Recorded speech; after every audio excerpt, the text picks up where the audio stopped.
Olá, chegando agora do evento que está tendo aqui no centro da nossa cidade sobre os festejos dos 200 anos da imigração alemã no Brasil.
E aí teve uma apresentação aqui no centro, nosso grupo da terceira idade, Idade Feliz, grupo de danças folclóricas alemãs se apresentou, e o das crianças também, que fazem parte da nossa comunidade evangélica Kids Day.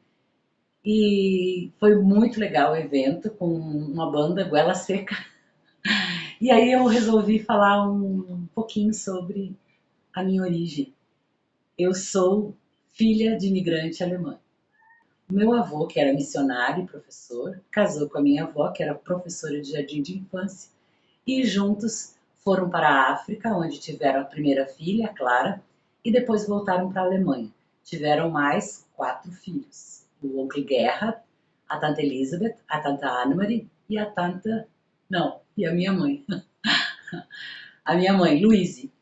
E aí, então, como na Alemanha naquela época estava bem difícil o trabalho, eles acabaram vindo para o Brasil, porque aqui haviam mais oportunidades. Eles chegaram pelo porto de Rio Grande, foram para umas outras cidades, mas acabaram fixando residência em Panambi, onde ganharam uma terra que meu avô plantava soja e ele dava aula na escolinha. No interior, principalmente de colonização alemã, eu sempre falo que é a igreja, o cemitério e a escola.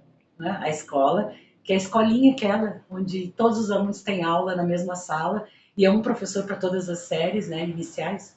Bem legal, meu avô dava aula, minha mãe e os meus tios, minhas tias, meu tio e minhas tias, eles tinham aula com ele e diz que ele era muito rigoroso. Naquela época não tinha caderno, era uma lousa, e eles escreviam com giz. Então era bem fácil de apagar no meio do caminho os temas. E aí meu avô botava deles no castigo. A vida para eles não foi fácil. Minha mãe conta que eles iam de manhã para a escola, geralmente a escola era longe da casa, e depois de tarde eles iam para a enxada. Construir uma vida aqui. Elas depois conseguiram todas estudar, e no final trouxeram as suas famílias aqui para nossa cidade, onde todas moravam perto uma das outras. E a gente falava que elas eram as cafetantas. A gente acabou aprendendo um pouco de alemão, porque a gente queria ouvir o que elas estavam falando. Falsos malandros, né?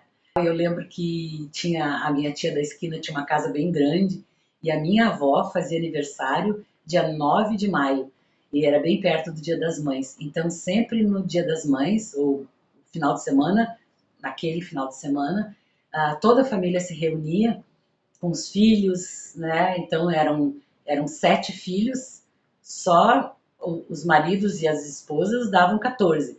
E em média eles tinham 3 filhos. Então era uma gentarada.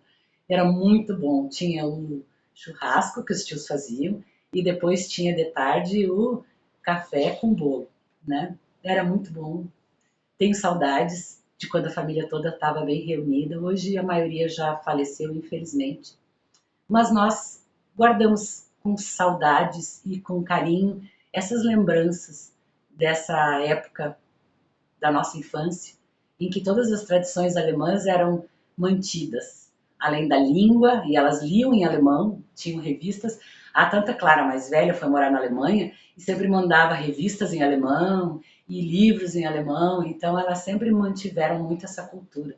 Assim como nas comidas na nossa casa, que sempre tinha o Festival da Batata. Alemão e batata, né? Tem que ser.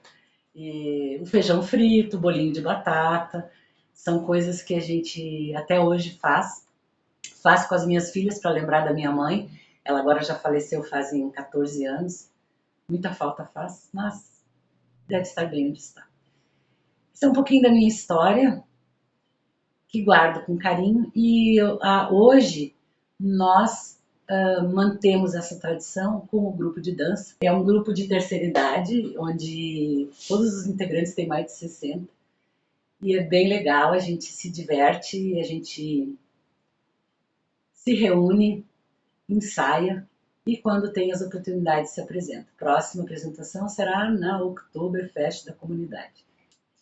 São as tradições que a gente carrega, né, da nossa casa, é a minha infância, na minha adolescência, eu percebia que na nossa casa as coisas eram um pouco diferentes e falam que os alemães são secos, nem tão secos. Era uma família bem unida, e as irmãs se amavam muito e, e a gente hoje continua na união na família. Foi diminuindo, mas continua unida, se amando e sempre lembrando com carinho de toda essa trajetória dos nossos antepassados.